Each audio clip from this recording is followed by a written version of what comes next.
মায়ার নবী রাস্তা দিয়ে হাঁটতেছেন, হঠাৎ করে নজর করে দেখে এক ইহুদি বেঈমান একটা হরিণী, বাচ্চাওয়ালা হরিণী, ওই বাচ্চার মাকে খুঁটির গোড়ায় বেঁধে রেখেছে ইহুদি।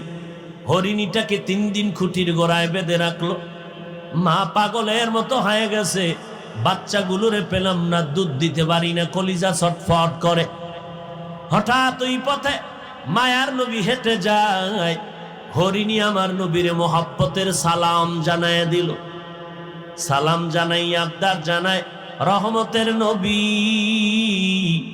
একটু যদি দয়া করতেন, আমাকে একটু ছেড়ে দেন, আমি বাচ্চাগুলোরে দুগ্ধ পান করায় আসবো। নবী চিন্তায় পড়ে গেলেন, আমি যদি খুঁটির গোড়ার থেকে রশিটা ছেড়ে দেই তো মালিকের অনুমতি নেই, হবে না। এখন মালিকের অনুমতি আনতে যেতে হবে। মালিক হলো ইহুদি,